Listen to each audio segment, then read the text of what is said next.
Hello दोस्तों, नमस्कार। आज के इस वीडियो में हम लोग सीखेंगे ईवीएस की क्लास को हम लोग देखेंगे। इम्पॉर्टेंट क्वेश्चन है। सभी पर्यावरण का पेपर हो या कोई भी पेपर हो, वनडे एग्जामिनेशन का पेपर हो, तो यहाँ से क्वेश्चन हमेशा बने हैं। चलिए क्लास को कंटिन्यू करते हैं। पहला हमारा पॉइंट है, मृदा अपरदन रोकने का उपाय क्या है? तो इसका उपाय वृक्षारोपण है। पुनर्वनीकरण क्या है? तो वनों की पुनः व्यवस्था है। जल संरक्षण का प्रमुख तरीका क्या है? वर्षा जल संचयन है। क्या है? वर्षा जल संचयन है। पारिस्थितिकी संकट का उदाहरण क्या है? तो मरुस्थलीकरण है। जीव आवर्धन क्या है? खाद्य श्रृंखला में प्रदूषक का संचय है।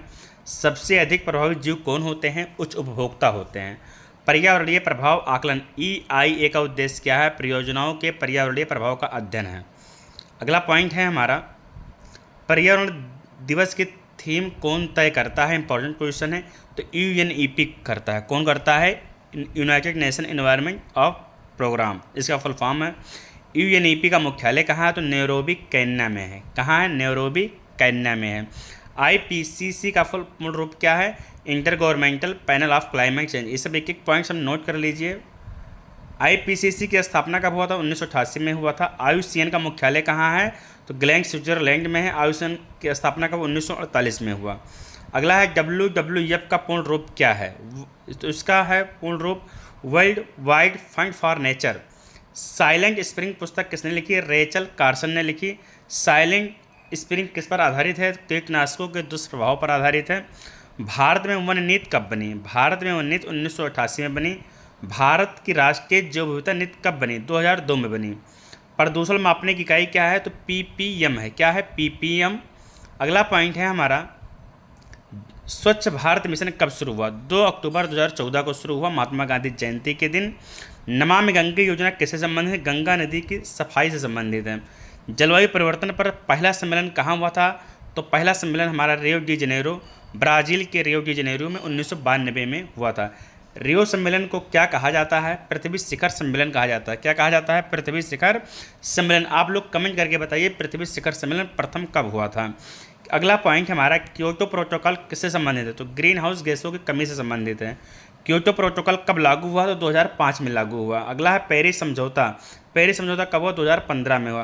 कॉप का पूर्ण रूप क्या है? तो conference of parties. Conference of parties. अगला है, ज्योमंडल आरक्षित क्षेत्र का उद्देश्य क्या है? तो ज्योमंडल आरक्षित क्षेत्र का उद्देश्य है उसका संरक्षण। क्या है? संरक्षण। भारत का पहला ज्योमंडल आरक्षित क्षेत्र कौन सा? नीलगिरी। नीलगिरी है कहाँ? तो कर्नाटक, केरल इसका जो है क्षेत्र है। तमिलनाडु में भी कुछ इसका हिस्सा आता है। अगला है, कुल कितने ज्योमंडल आरक्षित क्षेत्र हैं? तो इसमें 18 हैं। कितने हैं? 18 है। इंपॉर्टेंट है। अगली क्लास में हम 18 ज्योमंडल आरक्षित क्षेत्र लिखवा देंगे। अगला है, सबसे बड़ा ज्योमंडल आरक्षित क्षेत्र कौन सा? सुंदरवन। सुंदरवन कहाँ है? पश्चिम बंगाल में है। कहाँ है? पश्चिम बंगाल में। अगला है, मृदा अपरदन किसका कारण होता है? तो वनों कटाई और वर्षा से संबंधित होता है। अगला है, हरित क्रांति का उद्देश्य क्या था? तो वेरी इंपॉर्टेंट है, कृषि उत्पादन को बढ़ाने का उद्देश्य था। अब बताइए हमें हरित क्रांति का जनक कौन है भारत में? आप लोग नोट कर लीजिए, भारत में हरित क्रांति के जनक MS स्वामीनाथन है। अगर यही क्वेश्चन विश्व में पूछ लिया जाए तो नॉर्मन बोरलॉग होगा। अगला है हमारा, पर्यावरण शिक्षा का मुख्य उद्देश्य क्या है? तो इसका मुख्य उद्देश्य है पर्यावरण के प्रति लोगों को जागरूक करना। अगला है, मानव द्वारा उत्पन्न प्रदूषण को क्या कहते हैं? तो मानव जनित प्रदूषण कहते हैं। क्या कहते हैं? मानव जनित प्रदूषण। अगला है, प्राकृतिक प्रदूषण का उदाहरण क्या है? ज्वालामुखी विस्फोट है। क्या है? ज्वालामुखी विस्फोट। अगला है, जैविक खेती में क्या उपयोग किया जाता है? तो इसमें आप लोग जानते हैं प्राकृतिक खाद व कीटनाशक। अगला है, प्लास्टिक प्रदूषण से कौन सा जीव सबसे अधिक प्रभावित होता है? तो समुद्री जीव।